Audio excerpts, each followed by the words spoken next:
Il est appelé la parole, la parole. Il est appelé la parole.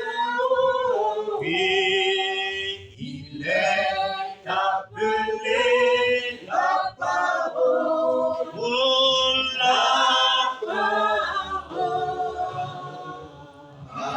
Alléluia. Il est appelé roi de gloire, Roi de gloire, il est appelé roi de gloire. Il est appelé roi de gloire. Roi de gloire. Alléluia.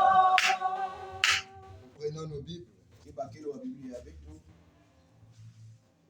Et Hébreux 5 à partir du verset 13.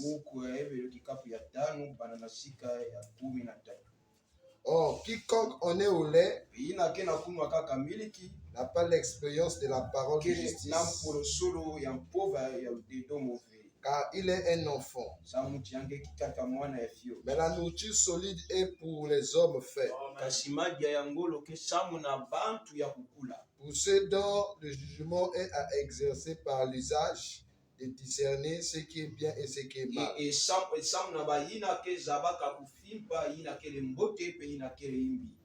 Prenons Ésaïe 30, à partir du verset 26.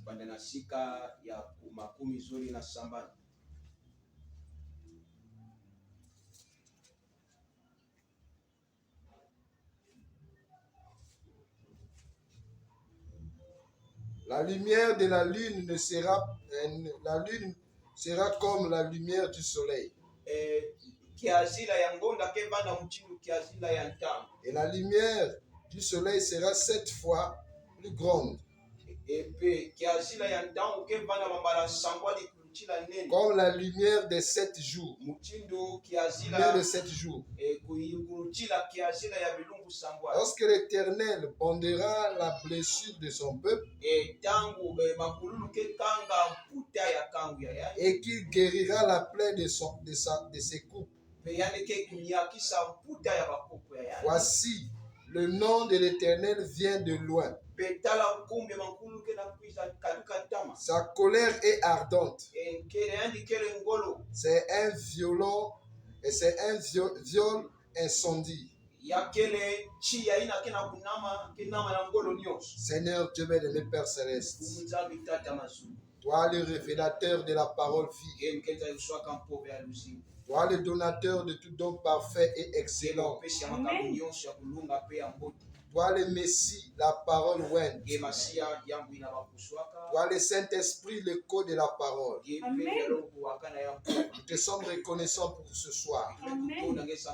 Et c'est que tu as sonné la cloche dans nos cœurs pour répondre présent au rendez-vous. Car nous sommes tes enfants. Nous sommes tes fils. Nous sommes ton église élue. Nous sommes ton épouse. Merci Seigneur de nous avoir donné ces moments. Et parle-nous Père. Qu'il en soit ainsi. Dans le nom de Jésus-Christ. Amen. Amen. Que le Seigneur vous bénisse pour vous asseoir.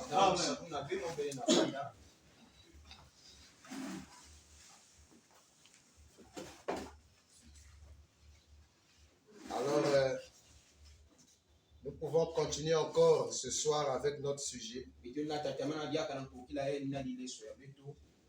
Nous sommes en train de voir et nous avons parlé le mercredi. La procédure, comment faut-il faire pour quitter une église. Et nous sommes descendus un peu plus bas. Parce que quand on monte Souvent, on oublie l'essentiel. On oublie la chose réelle, la chose évidente. Ce n'est pas pour autant dire que la révélation n'est pas la chose évidente. Mais il faut que ça s'assoie sur des bases. Sinon, nous serons que les cymbales qui retentissent. Donc quelqu'un qui fait du bruit, mais il n'a pas la réalité de ce qu'il dit dans sa vie. Et la base de tout ce que nous enseignons, c'est l'amour du prochain. Pas l'amour du prochain selon les humains. Parce que l'amour du prochain selon les humains, c'est fait des mutuelles. C'est faire des associations. C'est créer des loges. Et c'est la franc-maçonnerie. C'est ça l'amour du prochain. Nous attendons que l'autre puisse avoir un cas de décès. Après, nous venons pour le soutenir. Mais vous voyez qu'en le soutenant, tantôt nous ne sommes pas en accord. Et tantôt nous avons de la haine vis-à-vis de la personne. Et tu le soutiens pour le ridiculiser. C'est ça l'homme. L'homme sans le Saint-Esprit fait des bonnes œuvres avec intérêt. Il ne fait pas les bonnes œuvres pour l'intérêt du royaume. Mais il fait des bonnes œuvres pour son propre intérêt. Pour son ego. Vous voyez, si c'est qu'à l'église ici, nous avons besoin d'argent et lui il en a, il ne va pas faire ça pour soutenir Dieu. Il va faire ça pour que toute l'église parle de lui. Et pour que les frères puissent avoir une autre conception de lui. Et que les sœurs aient une autre conception de lui. Maintenant, s'il voit que ce qu'il attendait, c'est pas ça, il va perdre l'élan pour soutenir l'œuvre de Dieu. Ne soutenez pas l'œuvre de Dieu parce que vous avez des intentions. Mais soutenez l'œuvre de Dieu par amour. Ceux qui ont soutenu le ministère de Frère Branham, ils n'avaient pas les intentions. Mais ils ont fait ça pour que le message puisse nous parvenir. Mais c'est lui qu'on parle aujourd'hui, c'est Frère Branham. On parle de Frère Branham. Parce que c'est lui qui a apporté le message. Mais pour que son message puisse nous parvenir, il y a des gens qui ont investi des millions. Mais ceux-là, on ne parle pas d'eux. Même Dieu n'a pas permis que leur nom soit renommé comme le nom de William Branham. Donc le plus important, c'est le message que tu soutiens. Pas les actions que tu fais. La récompense des actions, c'est Dieu qui les donne. Mais ici, nous avons besoin que la parole aille au loin. Et lorsque la parole doit aller au loin, s'il faut que la parole aille au loin, il faut que les gens soutiennent. Alors maintenant, l'homme, quand il va voir ça, il va chercher à s'insérer dans le projet de Dieu pour que son empreinte aussi puisse exister. Donc là, il a des mauvaises intentions. Dieu ne permettra pas à ce genre de personnes de soutenir cette œuvre. Il va les éloigner. Mais il appellera les gens qui ont le souci de voir la parole aller au loin. Donc vous voyez que l'amour selon les hommes est différent de l'amour selon Dieu. L'amour de Dieu, c'est l'agapao. Mais l'amour des hommes, Ce n'est même plus le philéo. C'est l'amour animal. Parce que dans l'amour animal, on vit comme des animaux. Mais dans l'amour agapao, on vit comme des dieux. William Branham, avec l'amour des humains, il a voulu tuer les taureaux meurtriers. Parce qu'il a voulu se défendre face à la mort. Et le taureau n'a pas vu Dieu dans Branham. Dans un premier abord, il a vu Branham comme tous les humains. C'est pour cela qu'il venait pour l'agresser. Mais lorsque Dieu est descendu et a pris possession de ce corps, le taureau a vu un autre Branham. Il a vu Adam restauré. Mais c'était Branham. Branham n'a pas su ce qui s'est passé en lui. Mais seul le taureau avait la révélation de ce qui s'est passé dans William Branham, présentement là. Et il s'est arrêté et il a vu Dieu dans un être humain. Donc vous voyez que l'amour de Dieu dans l'homme a la capacité de dompter les mauvais esprits dans son prochain. Cette fois-ci, on n'a pas besoin de prier. Mais rien que l'amour de Dieu dans le cœur chasse les mauvais esprits. La madame dit, l'épouse ne prie pas. Il dit, remarquez, on n'a pas dit de prier. On a demandé d'ordonner. Jésus devant les centenaires romains. Les centenaires romains voulaient, oui, Jésus voulait que les centenaires romains, il voulait aller prier pour son serviteur. Jésus voulait aller prier. Mais voyez que les centenaires romains ont compris Dieu dans son métier. Il n'a pas compris Dieu selon la Torah, selon les Écritures, ou selon Abraham, ou selon Moïse. Ça, ce n'est pas la compréhension de Dieu.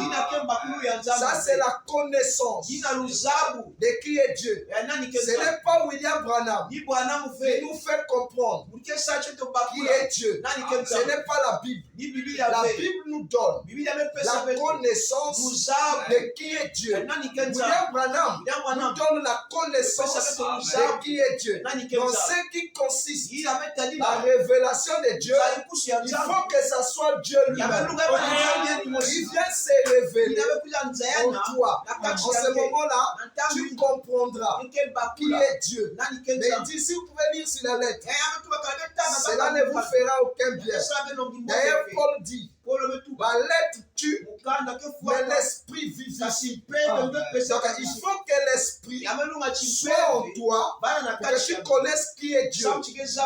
C'est pour cela que les centenaires romains ont compris Dieu dans son métier. Il dit, si moi, qui suis un maître, j'ai des serviteurs à mon service, je peux dire à celui-ci, fais ceci, il le fera. Je peux dire à celui-là, fais ça, il fera. À plus forte raison, toi, qui est Dieu, tu n'as pas besoin de venir chez moi. Vous voyez comment il comprend Dieu? Vous devez comprendre Dieu dans votre domaine. Si tu comprends Dieu dans ton domaine, il sera plus précis pour toi. Par rapport à celui qui l'a compris en lisant et en priant. Parce que Dieu se révèle sur ce que tu fais. Dieu ne peut pas se révéler à toi en dehors de ce que tu fais. Si tu es menuisier, tu verras Dieu dans la menuiserie. Est-ce que vous êtes avec moi? Si tu es commerçant, tu verras Dieu dans le commerce. Dans le 7e saut, Dieu ne se révèle plus comme autrefois, en songe et en vision. Ça, c'était le passé. Mais aujourd'hui, il doit se révéler comme le centenaire romain qui a compris Jésus avant que Jésus l'enseigne à son sujet. Mon frère, c'est un grand mystère. C'était le 3e point. Donc, le centenaire romain, croire en Jésus, il fallait qu'il voie le troisième poule. Lui, ce n'était pas les deux poules. Ça ne l'impressionnait pas.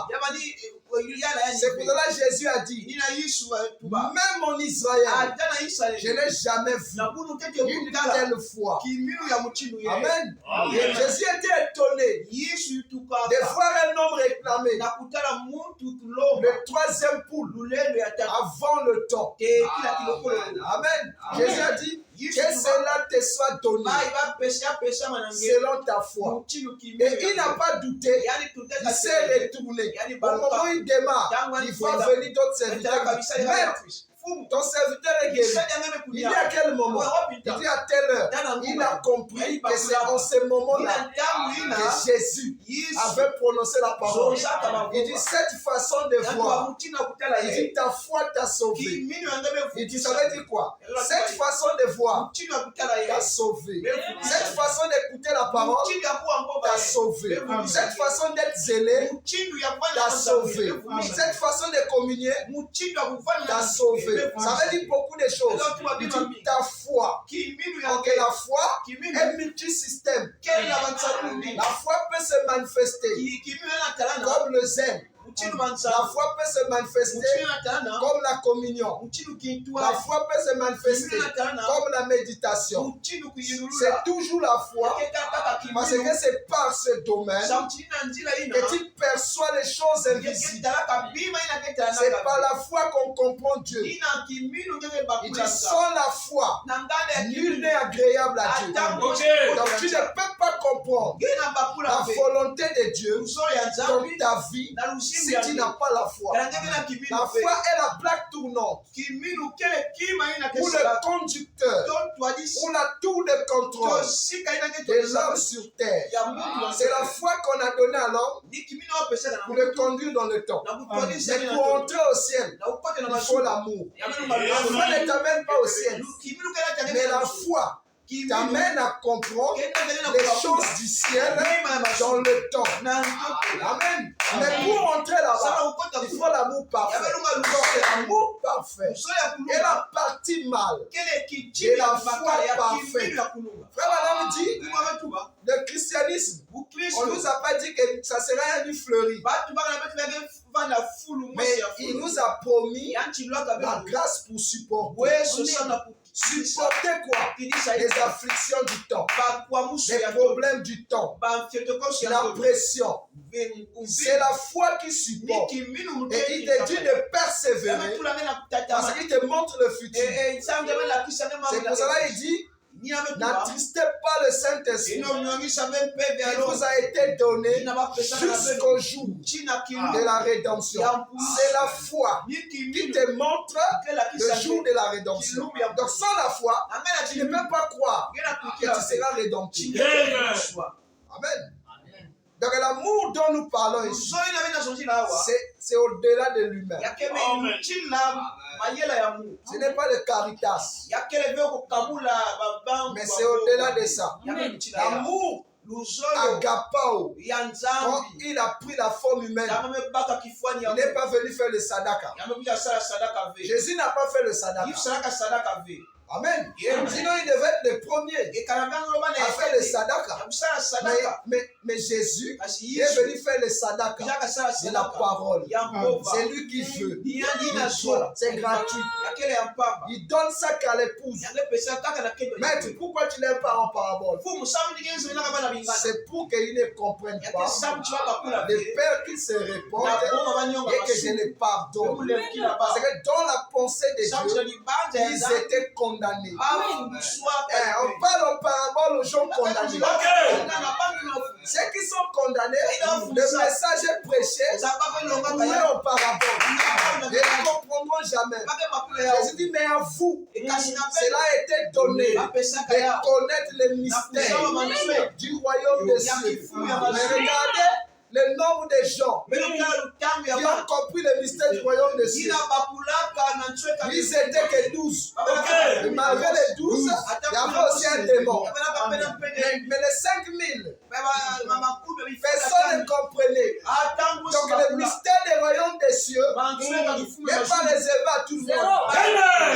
Si à l'est, cela a été réservé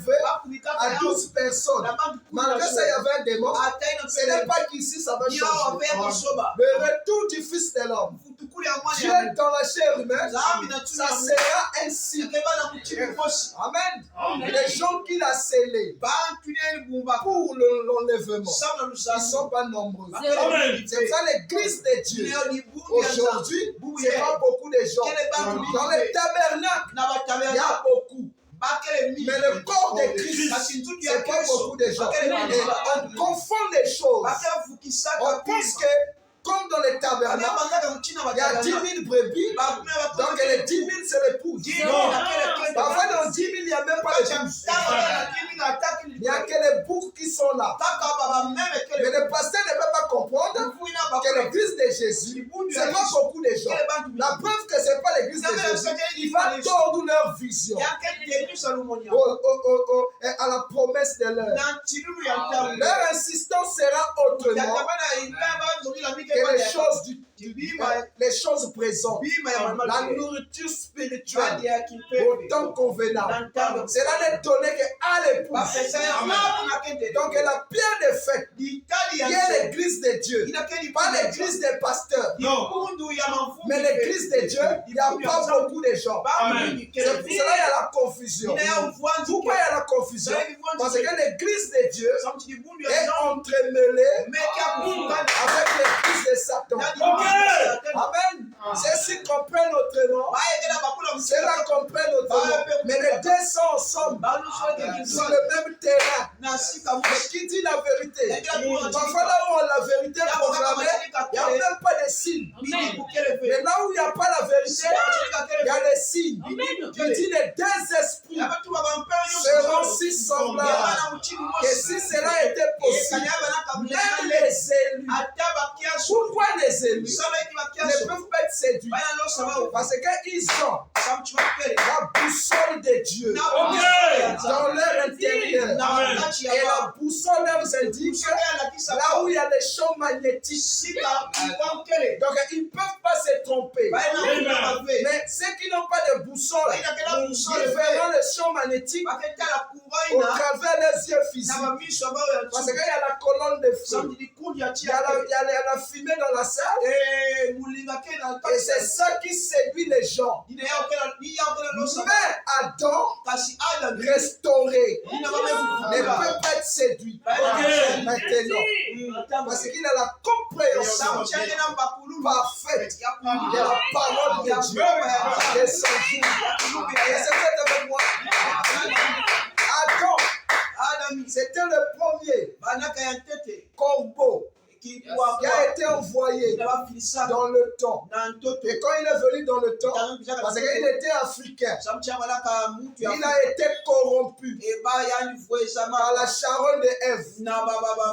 Et Dieu l'a rejeté. Donc le rejet là constitue le message du temps de la fin. On appelle les sept tonnerres. Donc les sept tonnerres aujourd'hui, c'est redonner le pouvoir à Adam, qui était le premier corbeau qui est sorti de l'arche. Au lieu de ramener le témoignage de Dieu au ciel, Adam s'est corrompu dans le temps. Et cette corruption-là, Frère Branham dit, c'était ça le septième saut. Le septième saut est écrit de Genèse Apocalypse. Il dit le septième saut était dans le jardin d'Éden. Amen. C'est pour cela que ce n'est pas donné à tout le monde. Les deux églises sont entremêlées. Si cela était possible, les élus devaient être séduits. Pourquoi? Parce que les élus ont traversé le Jourdain, ils sont au pays. Mais pour nous séduire, vous devez traverser aussi le Jourdain et rentrer au pays. Or, c'est impossible. C'est impossible pour les gens. Parce que traverser le Jourdain, le diable ne peut pas mourir. Mais il peut qu'avoir des églises. C'est pour ça qu'ils sont en Kadesh Barnea. En Kadesh Barnea veut dire confusion. Et voyez-vous pas la confusion? Mais traverser le Jourdain, ils ne peuvent pas. C'est pour cela qu'on ne peut pas être séduit. Parce que dans le pays, Il n'y a pas de signe naturel. Il n'y a que le combat là-bas. Mais à Kadesh Barnea, il y a le signe naturel. Si vous traversez, vous ne verrez plus la colonne de feu. Mais comme vous n'avez pas encore traversé, il peut se manifester. Parce que lui, vous attend de l'autre côté. Mais comme vous ne voulez pas, vous allez vous organiser là et vous allez rater le but avec les vrais signes, les vrais miracles, authentiques de Dieu. Mais les gens qui ont manqué le but. Et c'est ça le péché. Le péché, ce n'est pas les actes de la chair. Dieu. Mais le péché, c'est manquer le but. Tous ceux qui sont restés à Kadesh Barnea, qui ne traversent pas, c'est le pécheur. Amen. Et ils attaquent d'autres pécheurs. Ceux que vous attaquez là, ils sont déjà au pays. Ils sont au pays en train de combattre. Mais vous êtes à Kadesh. Parce que quand ils sont entrés au pays, il y a eu d'autres tribus qui ont refusé de rentrer au pays. Et ils sont restés là après le Jourdain. Ils faisaient des va-et-vient jusqu'à ce qu'on les a effacés. Ils n'ont pas voulu entrer au pays. Et l'histoire se répète. Notre pays, c'est le 7e saut. C'est qui n'entre pas dans le pays promis. Le pays qu'il a promis à notre Moïse. Moïse a dit quoi? Moïse a vu le pays de loin. Il a salué ça. Il a dit dans le guide, à la fin du 7e saut, nous connaîtrons qui est Dieu, comment il vit, sa nature, son vie. Donc il avait vu le pays. Et il a appelé le pays le 7e saut. Le pays où on devait trouver les délices de Sion. Lui, il avait vu ça. Et il a salué ça. Il dit, l'heure pour cela n'a pas encore sonné. Nous devons traverser le Jourdain. Vous connaissez ces choses. Amen. Il dit ça dans un homme appelé de Dieu. Il dit, Dieu amènera les gens de ce monde à se prosterner devant les gens qui ont traversé le Jourdain. Nous ne pouvons pas être séduits. C'est vrai avec moi. Il faut aller dans le pays. C'est dans le pays se trouve la résurrection. Parce que tous les saints, tous les patriarches, lorsqu'ils mouraient, ils disaient toujours, allez m'enterrer à Macpéla. Même Jacob a dit à Joseph, je suis ma cuisse. Et tu ne vas pas laisser mes os ici en Égypte. Va m'enterrer à Macpéla. Amen. C'est le plus grand cimetière du monde. Là où se trouvent tous les saints. On appelle ça la terre de résurrection. Donc il ne pouvait pas mourir et être enterré en Égypte. Non, il n'y avait pas de résurrection. Dans une église, il n'y a pas de résurrection. Parce que l'Égypte, c'est une église. Mais il faut monter. Pas dans le premier saut, pas dans le 6e, mais il faut monter dans le 7e saut. Parce que dans le 7e saut, il y a la résurrection. Lazare était l'homme le plus chanceux. Et la terre à ce moment-là, de mourir dans le jour du Seigneur.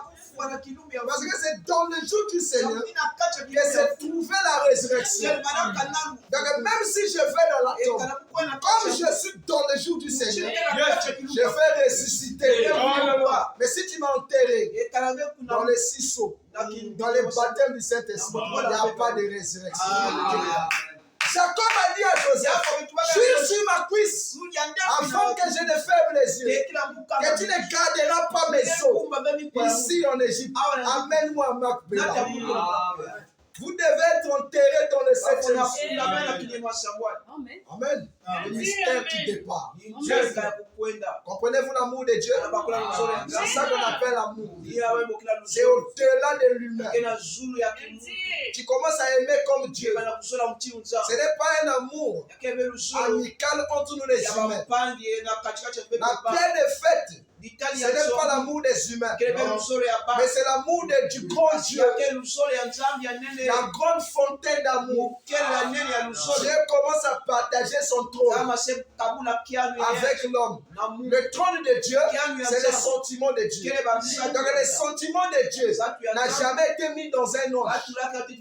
Mais pour une première fois, l'homme aura les sentiments de Dieu d'une manière naturelle. C'est maintenant. Amen. Disons d'abord frère Branham. Dans la prédication,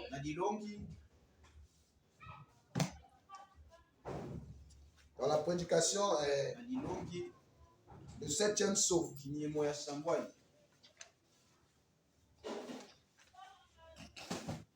Est-ce que vous êtes avec moi? Amen. Nous sommes échauffés. C'était juste l'échauffement. Maintenant, parlons maintenant de frère Branham, là, je dis le 7e saut 1963. Et paragraphe 30, il dit donc, le chapitre 8 révèle seulement la scène. La scène du 7e saut. Alors que rien d'autre n'est révélé.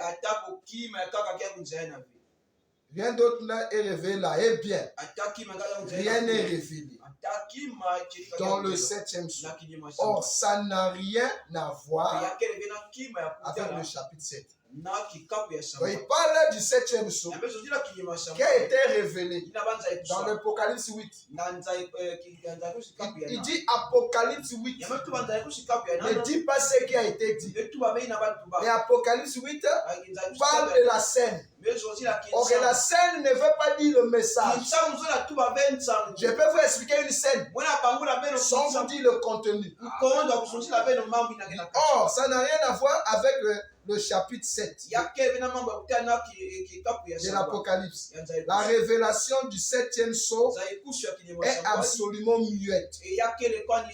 Et si seulement j'avais le temps, je vais prendre quelques passages pour vous montrer qu'on parle de ce 7e chapitre, de ce saut, tout le long depuis la Genèse.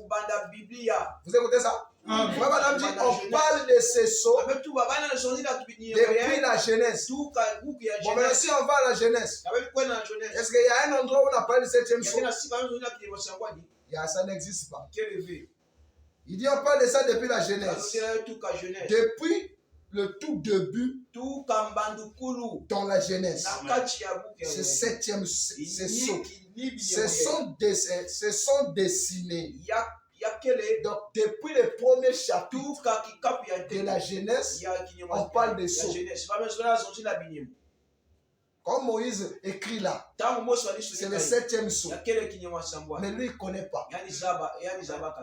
Mais dans le 7e ange, la partie amour de Dieu, Dieu lui a dit que ça existe dans la Genèse. Bon, maintenant, entre frère Branham et la Bible, qui dit la vérité? Entre frère Branham et la Bible, qui dit la vérité? La Bible ne parle pas du 7e saut. Mais lui, il dit que c'est écrit dans la Genèse. Qui a écrit la Bible? C'est Dieu par Moïse. Dieu n'a pas dit que dans le 7e saut, dans la Genèse, il y a le 7e saut. Mais lui, il vient, il dit, ça est là, ça s'est dessiné dans la Genèse. Bon, maintenant, si on va dans la Genèse, est-ce qu'on va trouver les 7 sauts là? Vous voyez les prophètes? Répète-nous, frère Branham. Mais là, je répète frère Branham. Frère Branham, quand il a répété la Bible, il n'a pas dit ce que la Bible a dit littéralement. Le prophète n'est pas l'interprète littéral de la Bible. Mais le prophète est l'interprète du concept qui est la pensée qui se trouve derrière les Écritures dans la Bible. Vous avez compris ça? Le frère Branham, quand il interprète la Bible, il ne vient pas dire Moïse a dit. Alors faites ce que Moïse a dit. Il va au-delà. C'est un esprit qui était en lui. C'est Christ. Le 7e sceau, en lui, il dit j'existe dans la Genèse. Le même 7e sceau, dans les pouces, ne vais pas répéter Branham littéralement. Continuons. Il dit ceci dessiné depuis la Genèse. Le tout début dans la Genèse. Ce 7e, ces sceaux se sont dessinés. Ne pouvez-vous pas rappeler, comment ce matin nous avons mis ces choses sur le tapis et observé ce soir. On va mettre cela sur le tapis. Et vous verrez qu'on arrivera à ce 7e sceau. Amen. Il dit quand on a ouvert le 7e sceau, il y a eu une rupture de continuité. Vous connaissez la rupture, non? Donc quand il a ouvert le dernier mystère, il n'y a pas eu quelqu'un qui pouvait continuer avec ça. C'est pour cela qu'il va dire par le paragraphe 323 ou 27, je crois. Il dit l'heure pour cela n'a pas encore sonné. Parce que les gens qui doivent continuer avec ça ne sont pas encore là. C'est-à-dire quand on a ouvert le 7e sceau, il y a eu une rupture de continuité. Simplement, Jésus-Christ parle lui-même et il a parlé du temps de la fin. Quand il est arrivé, il a parlé de tous les sceaux, les 6 sceaux. Et quand il est arrivé au 7e, il s'est arrêté. Voilà, voyez-vous, c'est un événement glorieux. Donc ça ne peut pas être dévoilé si les concernés ne sont pas là. Ce sont les concernés qui comprendront ça et expliqueront qu'est-ce que cela voulait dire. C'est pour cela que quand il ouvre, il y a eu une rupture de continuité.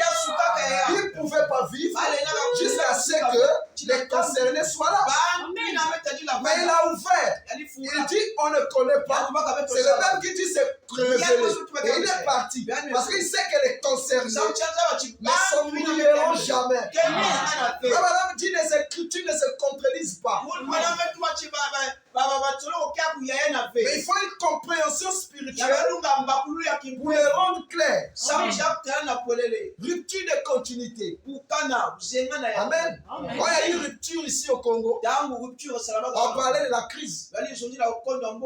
La rupture introduit la crise. Et la crise amène la rébellion, le banditisme, le vol, l'augmentation de la vie de prostitution. Donc la crise a ses impacts. Donc lui aussi, quand il ouvre le 7e sceau, il y a eu une rupture de continuité. C'est-à-dire, le nouveau message, c'était les 7 honneurs. Or que les concernés n'étaient pas encore là. L'église rentre dans une crise. La crise de la parole. Et la crise de la parole a manifesté la prostitution du haut des chairs. Quelle est cette prostitution? Et ils se sont mariés avec le diable. En amenant les pratiques diaboliques du haut des chairs. Pourquoi? Parce qu'ils veulent que la chose soit réelle, mais les concernés ne sont pas là. Et ils sont en phase de crise. Donc les prédicateurs aujourd'hui ont maintenant les numéros. D'autres même avec la vraie colonne de feu sur sa tête. Qu'est-ce qui fait ça? C'est la crise. Ils sont devenus des prostituées. Ils se prostituent avec le diable. C'est le manque de paroles qui amène les gens à faire des compromis. Amen. Et les brebis sont devenus des rebelles. Ils sont devenus charnels. Amen. Qu'est-ce qui fait ça? C'est la crise. Mais attendez, que lui-même il revient. Lorsque les concernés seront là, Abraham dit dans les derniers jours, pour écouter une prédication inspirée, ça sera difficile. Jésus a dit quoi? La moisson est grande, mais il y a peine d'ouvriers. Le diable avait écouté ça. Il dit non, Jésus cherche des travailleurs.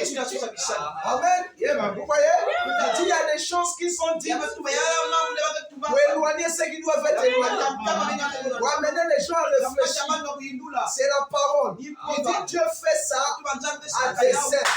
Il y a des choses que Dieu dit pour attirer l'attention du diable. Il montrait que lui aussi peut faire. Amen. Parce que l'amour dans le cœur d'une femme, cet homme n'a pas peur. Il peut laisser sa femme n'importe où. Il n'a pas peur que quelqu'un d'autre va s'infiltrer dans le cœur de sa femme. C'est pour ça qu'il n'est pas jaloux à l'excès. Cette jalousie s'exprime en lui sous la forme de la confiance. Amen. Parce que la jalousie, dans sa vraie position, c'est la confiance. Dieu est jaloux de nous, mais pas comme nous sommes jaloux de nos femmes. Mais la jalousie de Dieu s'exprime dans la confiance. Il sait qu'en toi, peu importe ce que le diable peut faire, ton intérieur a été déjà scellé. La queue du serpent peut bouger. Et tu peux être aussi embrouillé. Mais il sait qu'en toi, quand tu vas te ressaisir, tu n'as qu'un seul maître. Dans le trône de ton cœur, c'est Dieu. Amen. Cela il dit à Satan, va attaquer Job. Amen. Satan pensait convaincre Job de rejeter le roi. Il a fait tout ce qu'il avait à faire.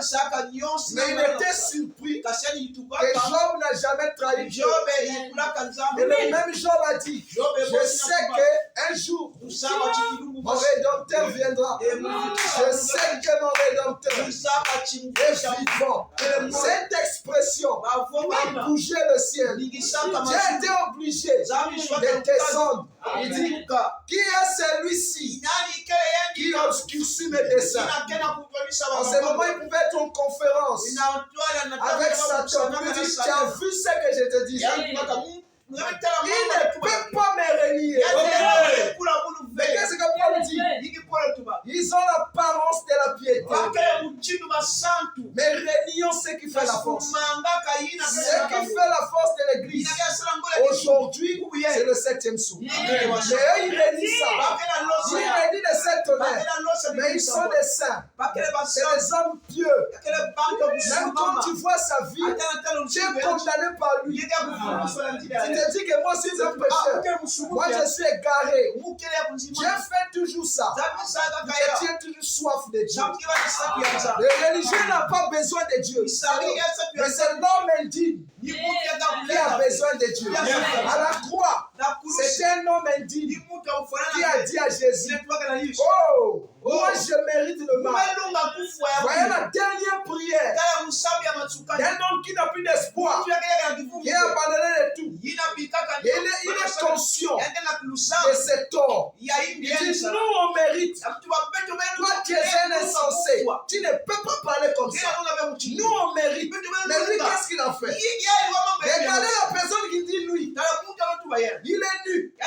Jésus était nu. Mais lui, il a reconnu la divinité dans la nudité. Il dit, nous on mérite. Mais pas lui. Qu'est-ce que lui il a fait? Qu'est-ce qu'il avait vu en Jésus? Il n'avait pas vu la colonne de feu. Il n'avait pas vu la nuée. Mais il a vu la nudité de Jésus. Mais il appelle la nudité de Jésus divin. Même la nudité de Jésus, c'est Dieu. Il dit, oh Seigneur, quand tu seras dans ton règne, donc un Dieu nu, mais qui va régner. Les centenaires romains ont dit, si tu es le Fils de Dieu, Fils de Dieu nie à la croix. Même Pierre a fui. Et Pierre l'a nié. Mais les bandits à la croix a dit, quand tu seras dans ton règne, souviens-toi de moi. Jésus a dit, pas quand je serai. Maintenant, ce soir, tu seras avec moi. Quand tu la connais Dieu, dans sa cachette, il n'y a plus de promesses futures pour toi. Tout ce que tu demandes, tu l'obtiens. Amen. Madame donne le témoignage des écureuils. Elle dit, frère, madame, je crois que ça c'est la vérité. Ça a touché le trône. Dieu est descendu. A dit à madame, dis à Ati, de témoigner tout ce qu'on va pas dans le futur. Quand Dieu est touché, il n'y a plus de problème futur. Parce qu'en ce moment-là, c'est la foi. Ils disent, Ati, Dieu m'a dit, demande tout ce que tu veux. Si tu veux mettre les milliards de dollars, on va remplir ta maison là. La banque de Dieu va faire un virement. Il y aura des anges qui vont venir remplir. Ati a dit le salut de mes deux enfants. Amen. Mon frère, il y a des choses que les gens disent parce qu'ils ne connaissent pas Dieu. On connaît Jésus parce qu'on sait que c'était le Fils de Dieu. Parce que c'est écrit. La nudité de Jésus peut être une faiblesse dans ta vie, dans la vie d'un frère, dans la vie d'une soeur. C'est la nudité de Jésus. Mais quand tu vas aller au-delà de la peau de blaireau, tu verras la gloire de la Shekinah. La faiblesse ne va pas dire que la personne n'a pas Dieu. C'est faux. Parce que pour rentrer dans la gloire de la Shekinah, il fallait passer la peau de blaireau. Or, la peau de blaireau est le type de la chair. La divinité a été voilée dans la peau de blaireau, dans les 7 tâches de l'église. William Branham était une peau de blaireau qui a voilé Dieu. Mais il faut aller au-delà de la chair de Branham pour voir ça. Mais si tu restes là, tu ne verras pas Dieu. Maintenant, il dit, dans les derniers jours, ça sera difficile à Dieu d'amener un mortel à croire à un autre. Pourquoi? Parce que le mortel sera dans la position de Jésus. Mais ça sera la seconde venue. Il dit c'est difficile. C'était difficile au centenaire romain de croire à Jésus.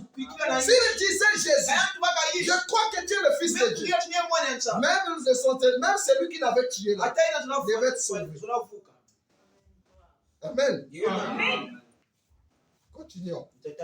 Yes, sir. Frère Branham dit, vous voyez la rupture de la continuité. C'est que la parole doit devenir chère. Par le corbeau. Parce que le mystère des corbeaux, c'était le même mystère que Adam avait perdu. C'est le 7 honnêtes. Le 7 honnêtes te donne l'autorité chez les humains et les invisibles. C'est la restauration de l'autel de Dieu. Frère Madame parle dans le 7e saut toujours. Paragraphe 130. Ça, ce sont les paragraphes du téléphone. Hein. Avez-vous remarqué que quand les Juifs lui ont posé la question à ce sujet, vous savez, quand nous avons mis en parallèle le message,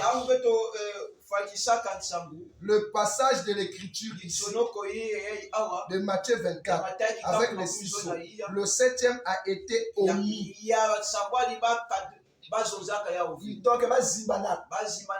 Donc ça a été omis. Les Juifs voulaient connaître les 7e. Il dit mais cela a été omis. Amen. Yes.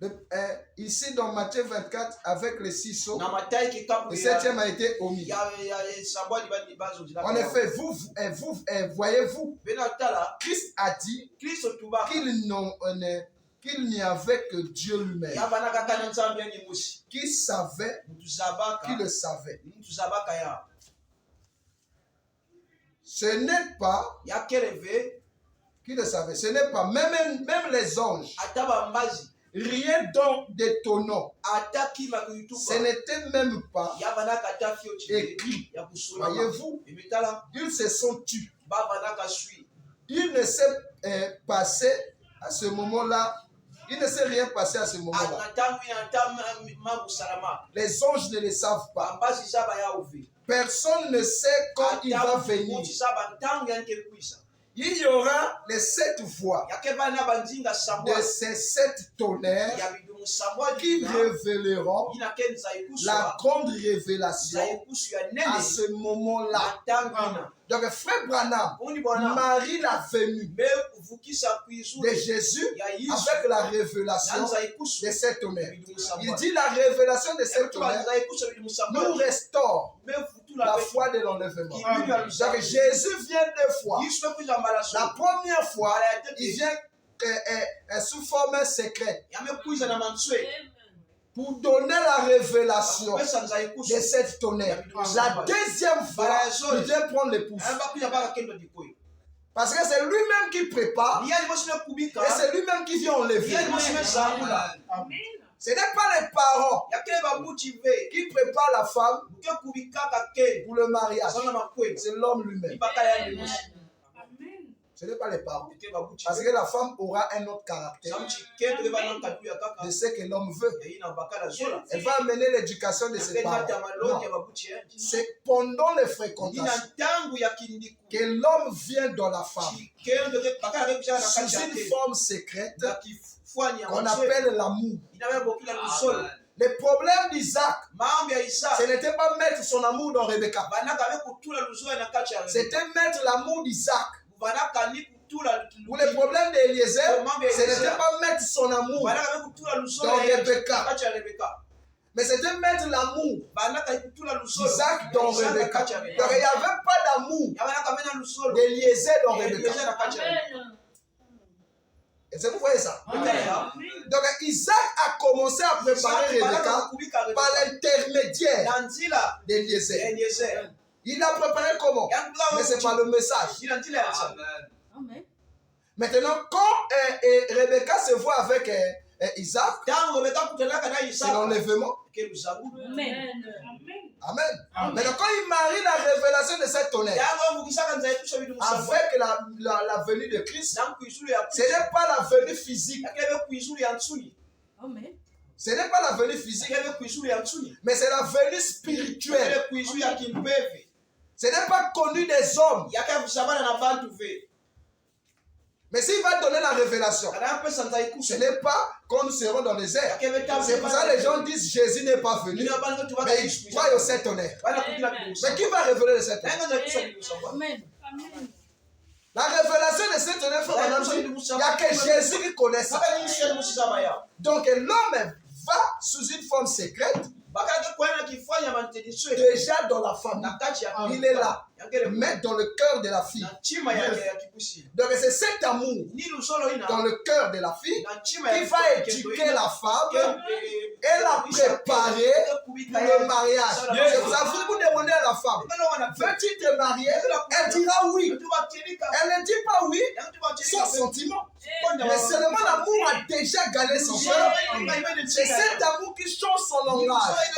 Et elle décide cette fois-ci de quitter la vie parentale pour rejoindre son amour.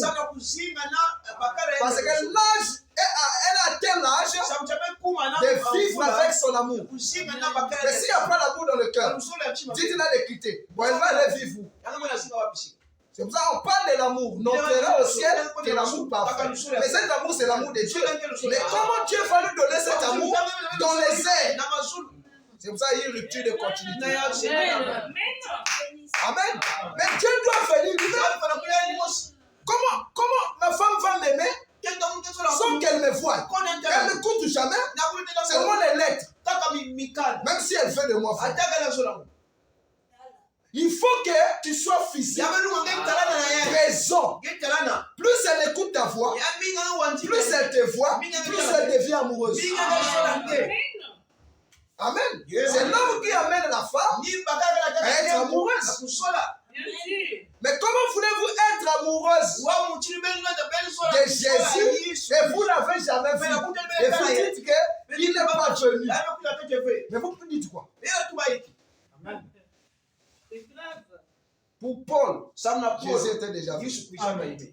D'ailleurs, Pierre a compris ça pour Paul. Paul croyait qu'il n'était pas fait. Amen. Il dit c'est cet honneur qui révéleront la grande révélation à ce moment-là. Alors je crois, si nous ne le savons pas, cela ne sera pas connu avant ce temps-là. Mais ça sera révélé ce jour-là, à l'heure où c'est censé être révélé. Alors ce qu'il nous faut faire, là il donne maintenant les conseils. Ce qu'il nous faut faire, c'est d'être respectueux devant Dieu. Ça, c'est le conseil des frères. De le servir, de faire tout, de mener une bonne vie. Il dit, une bonne vie chrétienne. Ainsi, nous le voyons et nous savons que ce septième sceau ne peut pas être dévoilé au public. Tant que cette heure-là ne sera pas vue. Donc ce n'est pas un mystère qui doit être dévoilé au public sans que cette heure-là. Donc il y a une heure, il y a une saison, il y a une période où Dieu avait réservé que ce mystère qui a mené la rupture puisse être révélé. Maintenant il dit dans les âmes qui sont en prison, paragraphe 347. Il dit, mais souvenez-vous que pendant tout ce temps, Noé était dans l'arche. L'épouse est scellée à l'intérieur avec Christ. Vous voyez la jalousie de Dieu? Quand un homme est trop jaloux, il ne permet pas qu'à sa femme de sortir. Il la garde à la maison. Parce qu'il a peur que dehors il y ait des bandits qui rôdent autour de sa femme. Maintenant, voyez Dieu sa jalousie. Il vous scelle à l'intérieur. Il dit, vous êtes scellés à l'intérieur avec Christ. Donc tu ne sors pas. Amen. Quand tu veux sortir, tu fais des mauvais songes. Dieu est très jaloux. Mais pas comme nous les humains. Amen. Il dit, le dernier membre a été racheté. Le sixième sceau s'est manifesté. Le septième sceau le ramène sur terre. L'agneau est venu et a pris le livre. Et a pris le livre de sa main droite et s'est assis et a réclamé les siens. Ce qu'il avait racheté, est-ce vrai? Cela a toujours été sur le troisième point. Il dit le septième sceau ramène Jésus-Christ sur la terre. Il dit pas les six sceaux, mais le septième le ramène. Quelle terre? La première terre qui a reçu le septième sceau, c'est l'homme de Kentucky. Il est venu comme le fils de l'homme. Pour accomplir Luc 17, 3. Elohim, qui est lui-même le septième sceau, dans une chair humaine, dans la forme du ministère. Amen. C'est pour cela, frère Branham dit, dans la prédication, un drôle personnage, il dit, dans les derniers jours, il nous est promis un prophète. Il dit, non pas que l'homme soit Dieu, mais le don est Dieu. Donc, le septième sceau était de retour dans la chair humaine. Et cette chair humaine, c'est William Branham. C'est pour ça que quand il est entré là, William Branham a commencé à parler de ces choses. Maintenant, dans le septième sceau, il y a deux volets. Il y a le volet du ministère et il y a le volet de la vie. Amen. Donc, il est l'ange puissant qui descend avec le livre et il trouve le 7e ange terrestre sur terre. Il lui donne la première partie du ministère ou des choses qu'il doit dire. Et lui, il a dit. Maintenant, quand il s'agit de la deuxième partie, lui, il dit, l'heure pour cela n'a pas encore sonné. Mais nous entrons dans le cycle. Et il dit à la fin, parce que cet ange que vous voyez en moi va atteindre sa maturité dans les humains, nous connaît qui est Dieu, comment il vit sa nature. Amen. Et vous êtes avec moi. Amen.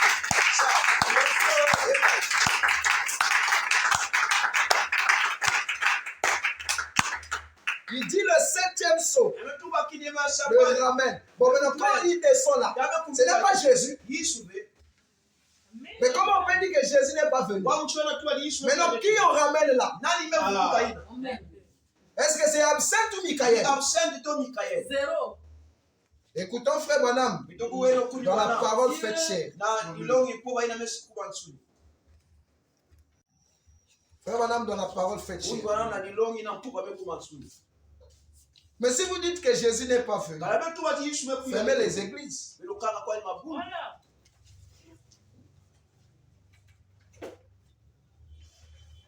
Il dit le 7e saut. Il le ramène. Mais il le ramène où? Mais nous avons vu Jésus, où nous avons entendu parler de Jésus dans l'homme de Galilée. C'est pour cela, d'autres l'aiment même plus que Jésus. Je voulais dire Jésus dans l'homme de Kentucky.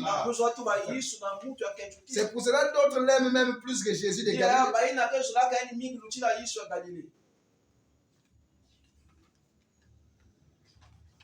Dieu ne fait pas des choses au hasard. Donc vous ne suivez pas le mouvement de l'esprit, vous allez vous perdre.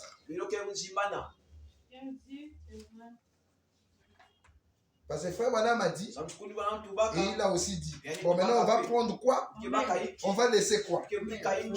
Parce que tout ce que frère Branham dit, c'est ainsi dit le Seigneur. Bon, on va prendre quoi? On va laisser ça. Il faut que le 7e saut revienne.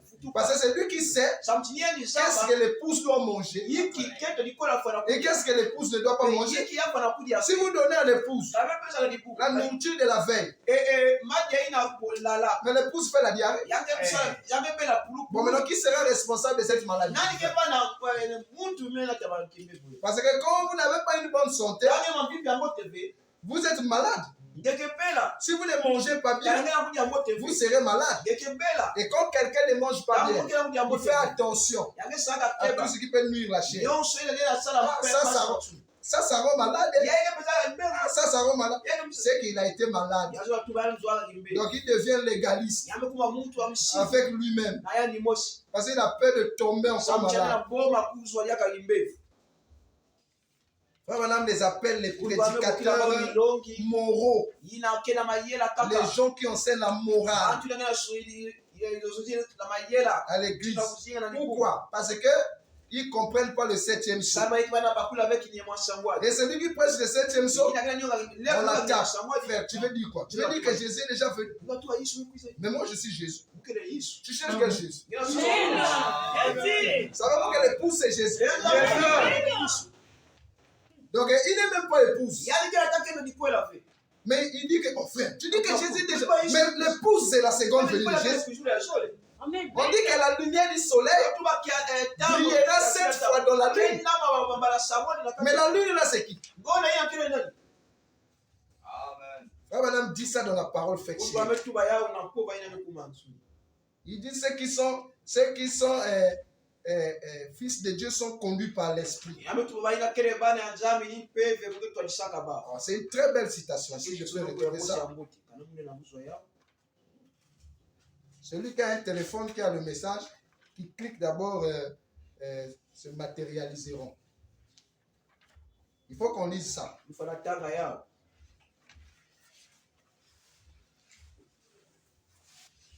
Il dit ceux qui sont conduits, il dit ça dans la parole faite chez eux. Le paragraphe 87. Paragraphe 87, je crois.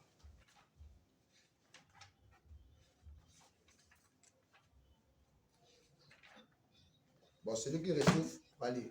Donc, je disais que le 7e saut, Frère Madame dit le 7e, lui ramène sur terre. Donc, la terre là, ce n'est pas une terre fertile, mais c'est une terre aride.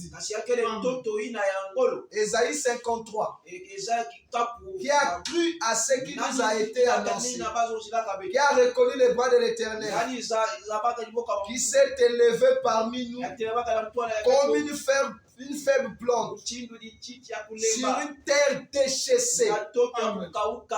Donc nous sommes une terre desséchée. Et sur cette terre, le 7e saut, Frère Madame dit, combien même que c'est encore irréel, cela a produit un coup de tonnerre.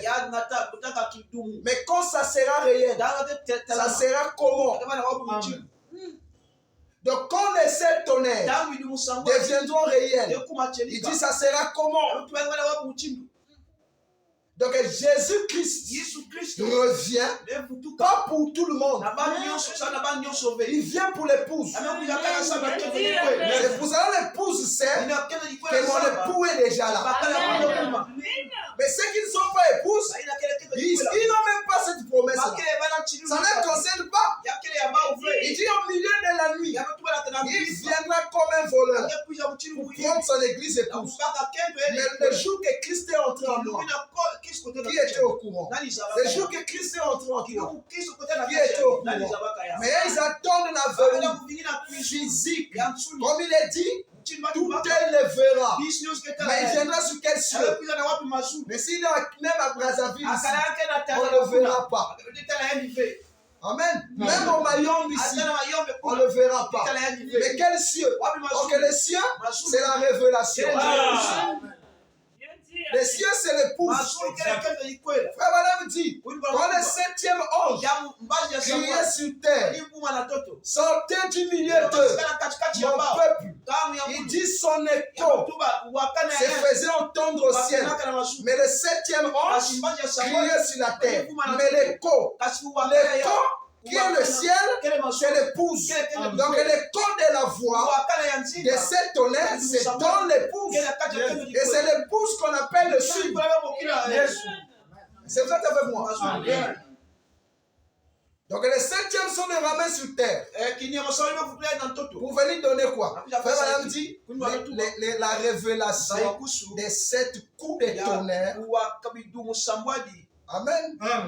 Cela n'est pas appelé, n'est pas donné à tout le monde de comprendre ça.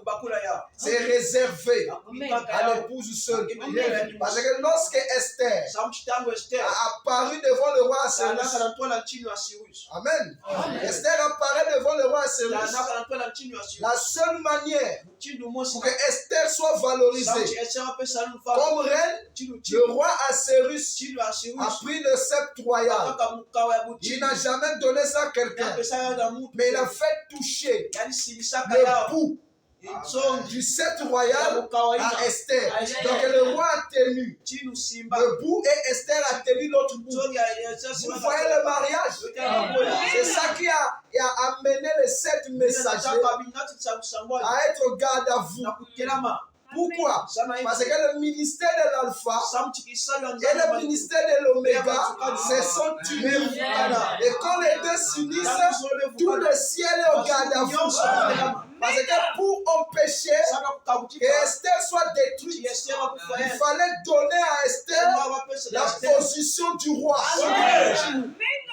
C'est seule la position du roi qui pouvait empêcher les gardes les gardiens du trône, d'abattre l'épouse. Mais il a donné à Esther quelque chose qu'il n'a jamais donné à. Donc, William Branham, étant que membre de l'épouse, la gerbe agitée a touché le bout du sceptre royal qui gardait le trône. Et on voit ça sur sa tête. Pour la première fois que la colonne de feu est revenue encore dans l'église, c'est avec l'homme de Kentucky. Dieu lui a fait toucher le bout. Et il a touché le bout. Dieu aussi a touché le bout. On a appelé ça le ministère du Fils de l'homme. Donc Dieu de retour dans la chair humaine. Et on pouvait voir Branham tourner les dos à l'église et discerner les pensées. Est-ce que vous comprenez ça, mes frères? Vous aussi, quand lui est parti, il a dit, c'est cette chose, c'est pour mes amis, les noirs, les hommes de couleur. Les hommes de couleur vont toucher quoi? Ils ne vont pas toucher la calvitie de William Branham. Ils ne vont pas aller toucher la tombe. Ils ne vont pas aller s'asseoir. Oh là où frère Branham s'asseyait. Pour que nous aussi on reçoive la même chose. Ils toucheront le même ministère. C'est-à-dire le bout du sceptre royal. Parce que eux, ils sont la continuité du ministère de William Branham. C'est-à-dire mon ministère n'est pas encore fini. Là-bas dans les gènes d'Afrique. Quel ministère? C'est toucher le bout. Donc quand tu touches le bout, le même courant qui traverse le roi, c'est le même courant qui traverse Esther. Donc si c'est un courant à 2000 volts, Esther aussi. C'est pour cela qu'il dit à Esther, qui es-tu Esther? Il dit, je suis une reine. Même loi et même mon cachet. Vous voyez l'adoption? La seule manière pour Dieu de restaurer ou de consoler les Africains, c'est de leur donner sa position. Parce que l'Afrique est le continent le plus ridiculisé, le plus oppressé. Et Dieu qui a permis ça. C'est Dieu qui a permis que ça soit ici. Il n'a jamais oublié ça. Mais regardez la récompense qu'il va donner aux Africains, c'est de leur donner sa position. Amen. Parce que sans l'Afrique, les attributs de Dieu ne devaient pas être connus. Il fallait qu'Adam tombe. Il fallait qu'Ève tombe. Donc Dieu les a sacrifiés pour son intérêt. Alors quand il a atteint son but, il va revenir chez Adam. Il va revenir chez Ève. Il va enlever le châtiment qu'il avait mis sur eux. Parce qu'il avait dit à Ève que tu enfanteras avec douleur. Adam, tu mangeras par la ciel de ton front. Il doit dire à Ève, désormais tu n'enfanteras plus avec douleur. Adam, désormais tu ne mangeras plus à la ciel de ton front. Donc, vous et moi, dans le millénium, on ne mange pas la ciel de son front. Il n'y a plus les douleurs de l'enfantement. Vous voyez la récompense que ce Dieu-là nous donne. Donc les gens qui l'ont permis, le serpent pouvait être là. Mais s'il n'y avait pas Ève, rien ne devait se faire. Donc Ève est la plaque tournante de la chute du temps. C'est pour la troisième Ève. Il peut dire la troisième Ève ne tombera pas. Cette fois-ci, elle ne tombera pas. Parce que la chose qu'il avait amené à tomber, Dieu a perfectionné ça. Donc la femme n'a plus la même perspection du commencement. Mais la femme a maintenant la perspection de Christ. C'est ça, il dit dans Galates, il n'y a ni homme ni femme. Quand tous nous sommes en Christ. La femme aujourd'hui est devenue la parole faite chair. C'est la récompense que Dieu donne au petit-fils d'Adam. Et Adam, là où il est là, il est content. Parce que le but est à terre. Et c'est vrai avec moi. Le 7 septième saut, qu'il y ait m'amène Dieu parmi les humains. Et il vient d'abord sous la forme du message. Lorsque tu touches le bout du sceptre, combien de gens n'ont pas encore touché le bout du sceptre? Ils n'ont jamais eu l'électricité. Ils n'ont jamais été électrifiés par la révélation. Parce que quand tu es électrifié par la révélation, et le roi et toi, vous êtes électrifiés au même moment. Amen. Si le roi doit mourir, toi aussi tu dois mourir. Parce que la révélation tue. C'est pour ça que les gens ont peur de la révélation. Dis, répétons frère Branham. Le même frère Branham dit, la chose la plus importante que vous devez chercher dans le temps, c'est la révélation. Mais les gens ont détourné leur attention sur la révélation, construisant d'abord l'église.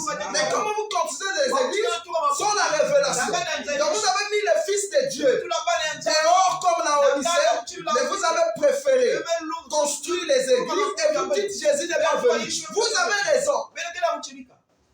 Vous avez raison. Parce que la révélation, c'est Jésus sous la forme de la substance vivante. La révélation n'est pas humaine. Comme Pierre a dit, Dieu est le Christ, le Fils du Dieu très haut, mais c'était l'action du Père dans Pierre.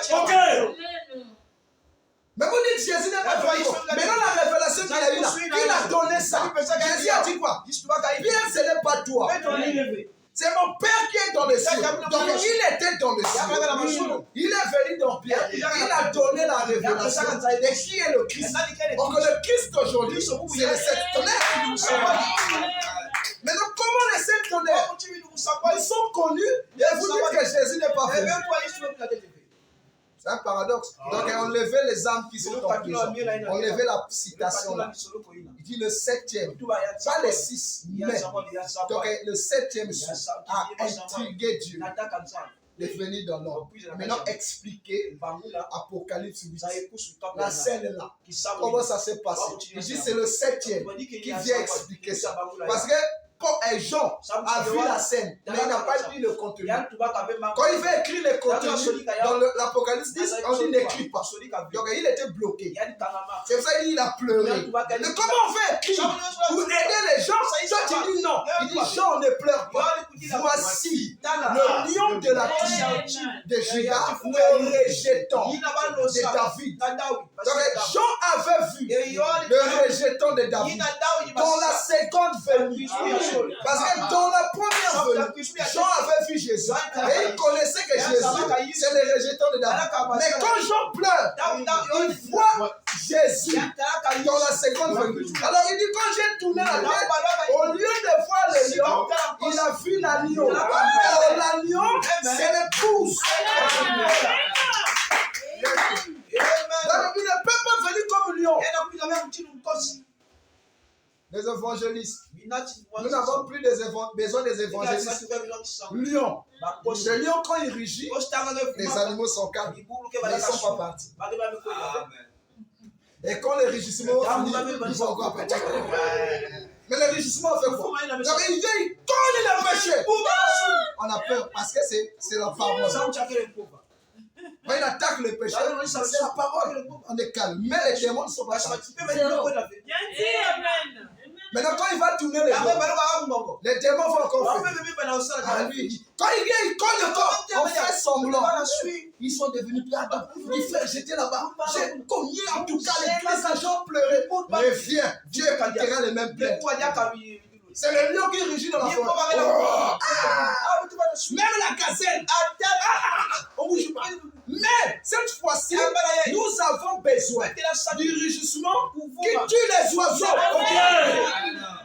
Pas rugir et le laisser calme. Tu rugis. C'est pour ça qu'il dit Judas. Que c'est Jésus.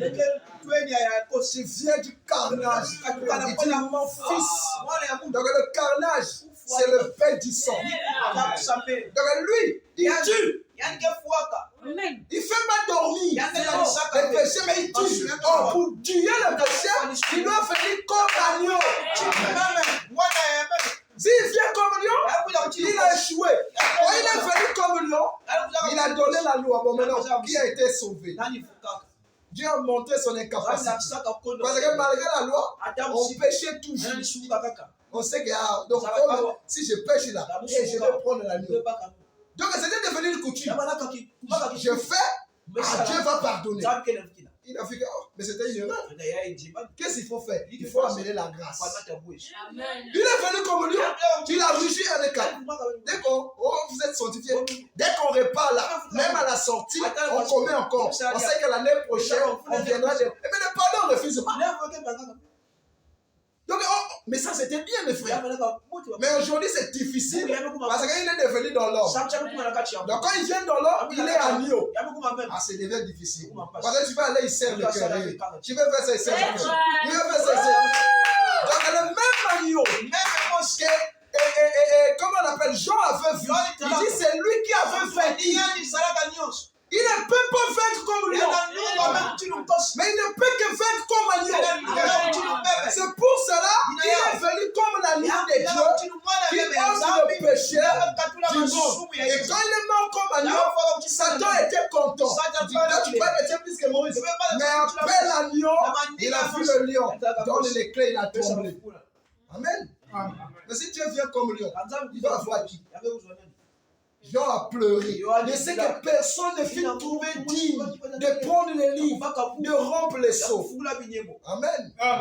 Les seaux qui verront, c'est en vous. Les sept seaux doivent être révélés dans l'homme. Les sept tonnerres doivent être brisés dans l'homme pour que vous compreniez de quoi il s'agit. Madame dit l'heure n'a pas encore sonné. Il dit l'heure pour cela. Il dit il y a une période et il y a une heure où cela serait connu. Il dit mais vous menez une bonne vie chrétienne. Il parle aux frères de la Russie. Soyez et servez Dieu. Mais nous attendons. Mais si nous sommes déjà des chrétiens, nous vivons déjà une bonne vie. Mais les sept honneurs vont venir faire quoi? Amen. C'est que ça va au-delà de ça. C'est de nous emmener à être des dieux. Parce que lui, il était l'image de l'épouse. Avec lui, la voix lui a dit, veux-tu que je place les écuyers? Il a raisonné. Est-ce que ça c'est Dieu? Est-ce que c'est ma pensée? Chez toi, ce n'est pas le cas. Chez lui, c'est l'onction. Il dit, je veux là. Quelques minutes après, mes frères Madame dit dans la parole faite chère, nous le lirons dimanche. Il dit, leurs pensées deviendront des paroles. Et leurs paroles se matérialiseront. Vous voyez, il dit dans les âmes qui sont en prière, le retour de Jésus sur la terre, il dit, c'est le troisième jour. Amen. C'est frère Madame qui dit. Maintenant, il dit, leurs pensées se matérialiseront et deviendront des paroles. Et leurs paroles se matérialiseront. Donc, il dit que ceci soit. Il n'y a pas besoin que ça traîne. Parce que tu deviens Dieu. Au même titre que Elohim, au commencement, Jean 1:1, au commencement était la parole. C'est ça l'épouse. Tel que lui, il est. Donc c'est la plus grande promesse qui n'est pas encore accomplie jusqu'à aujourd'hui. C'est maintenant que ça s'accomplit. Parce que cela est caché dans les sept tonnerres. Que le Seigneur vous bénisse.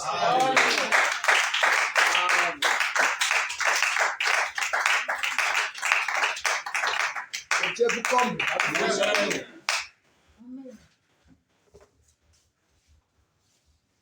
Jésus, Jésus.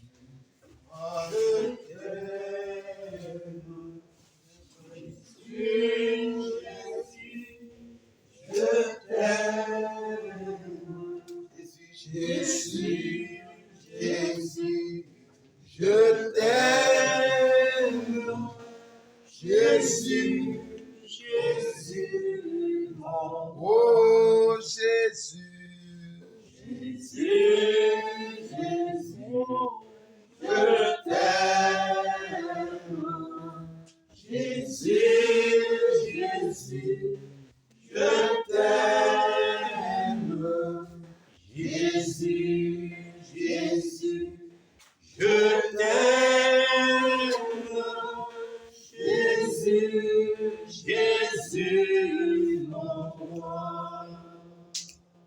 Tu souffres sur la croix sur moi, voici aimé la roi, tu voulais me faire vivre en toi, Jésus, Jésus, mon roi. Je possède un sauveur dont l'amour fut si grand, il connut la suprême agonie.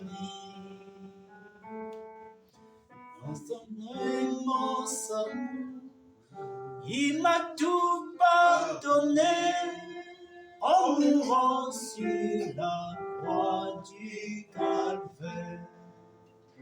Oh, moi, oui, moi, Jésus qui sauva un pécheur tel que moi. Oh, il déchirait son front adorable pour sauver un pécheur tel que moi.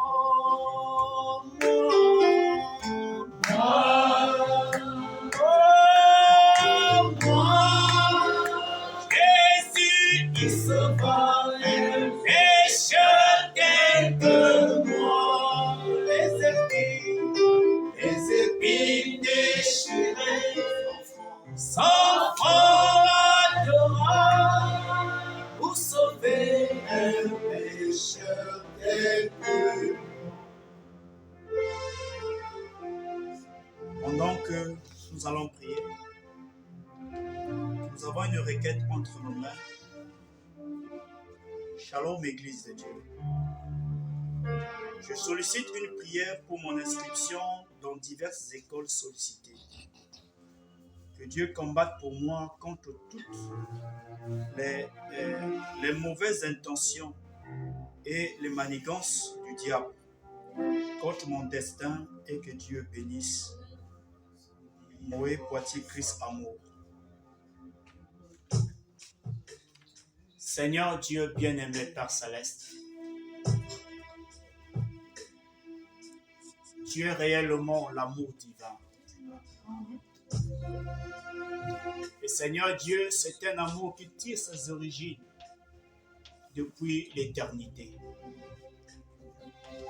Et Seigneur Dieu, même dans le temps, cet amour ne peut flétrir. Parce que Seigneur, la première expérience, c'était corrompu parce que c'était l'image. Mais la deuxième expérience, oh Dieu, qui était le caractère, la nature même de Dieu, ne pouvait pas connaître l'échec. Et Seigneur Dieu de gloire, nous sommes en train de vivre au moment où cette expérience est en train de prouver ses qualités. C'est pourquoi, oh Dieu, nous avons compris que la preuve même que toi tu es sur scène, c'est la révélation de la parole. Parce que autrefois nous avons vu les œuvres, la puissance. Nous avons vu la manifestation. Nous avons vu comment le ciel a tremblé. Les démons ont été chassés. Mais cependant l'Église est restée toujours devant la peur. Et nous pouvons être, Seigneur Dieu de gloire, délivrés du plus grand esprit. Mais aujourd'hui, Seigneur, tu es venu par la révélation de la parole. C'est pourquoi, Père, quand tu prêches ou quand tu parles à ton Église, quand tu enseignes, tu deviens encore plus précis. Tu ne t'attends plus avec les Écritures. Une écriture s'ensuit une seconde. Une expérience s'ensuit une autre expérience. Et nous voyons comment, Seigneur Dieu, nous sommes en train d'avancer et nous approcher du ciel. Seigneur Dieu, cela convainc nos cœurs que nous sommes sur le chemin approprié. Et ici, Seigneur, comme tu l'as dit, il n'y a plus possibilité de faire marche arrière. Parce qu'au fur et à mesure que nous avançons par derrière nous, les portes se ferment. Amen. Et devant nous, le ciel devient de plus près, Seigneur. Oh Dieu, l'incrédulité ne peut plus agir. L'incrédulité a prouvé, Seigneur, ses faiblesses. Et l'amour de Dieu dans nos cœurs est en train de prendre encore le dessus. Ce soir, tu as été encore précis. Amen. La révélation a encore coulé. Amen. Nous t'avons vu, Seigneur. Tu nous as parlé de beaucoup de choses. Et chacun a reçu, Père, une portion de ta parole. Amen. Et c'est la part que tu lui as réservée pour ce soir. Amen. Oh Dieu, combien c'était merveilleux. Combien c'était beau de t'écouter parler. Combien c'était beau de te voir t'exprimer, te déployer, Seigneur, dans la parole.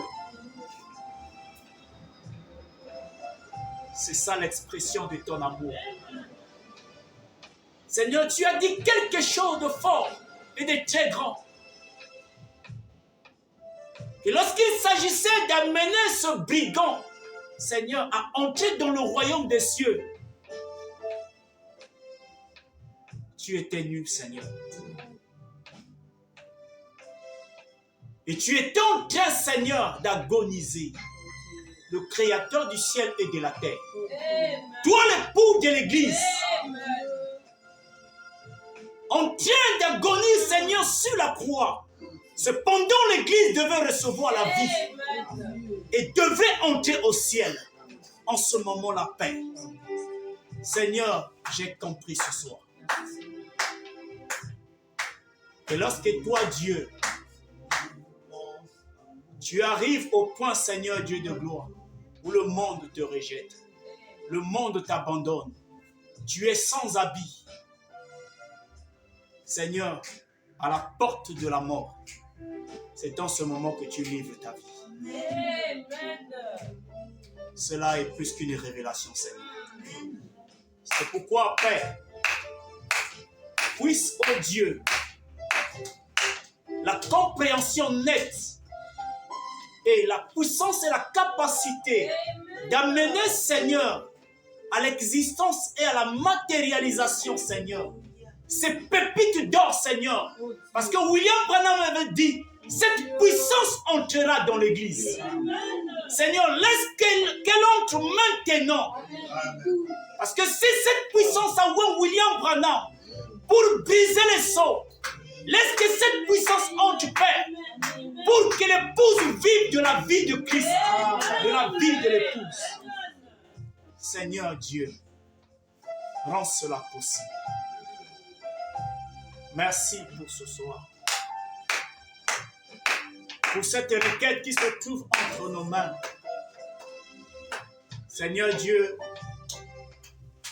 la foi qui se trouve ici, la foi qui est, Seigneur Dieu de gloire, l'élément que tu as donné à l'épouse pour traverser l'épreuve du temps afin de rendre réel l'amour pour entrer au ciel.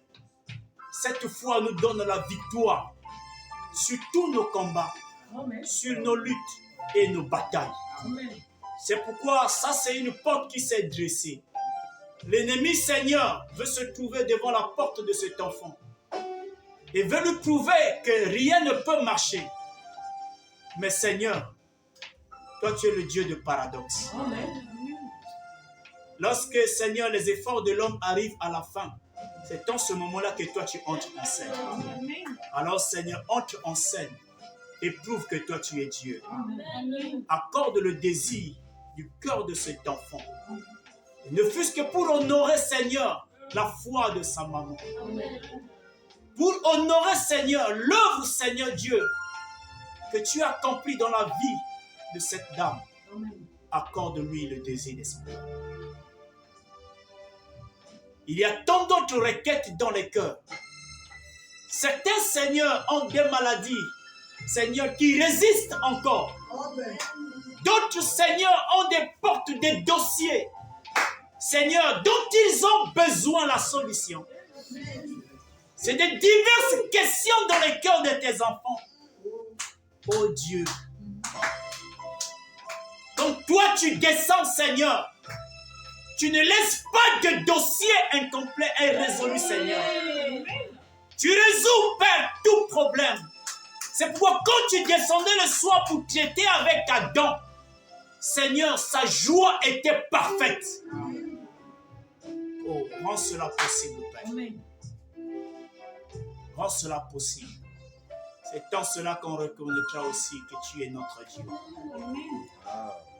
Je prie aussi, Seigneur, pour mes frères et sœurs, les serviteurs de Dieu qui se trouvent au loin, Père, qui seront touchés par ce message prêché. Laisse que, Seigneur, tu puisses accomplir aussi ta volonté avec eux, Seigneur. Alors qu'ils écouteront ce sermon, ce message prêché, par des lèvres balbutiantes. Ne laisse pas qu'ils voient l'homme, mais qu'ils voient Dieu. Qu'ils ne mettent pas leur pensée, leur connaissance, leur intelligence, mais qu'ils voient seulement Dieu. C'est en cela, Père, que ceci leur accordera la bénédiction. Béni soit ton Saint-Nom, Père. Nous te sommes si reconnaissants. Dans le nom de Jésus-Christ, nous avons servi. Amen. Amen. Nous allons finir ce soir. Prenons le cantique. Dieu l'Éternel, c'est Jésus-Christ. Il reviendra pour nous.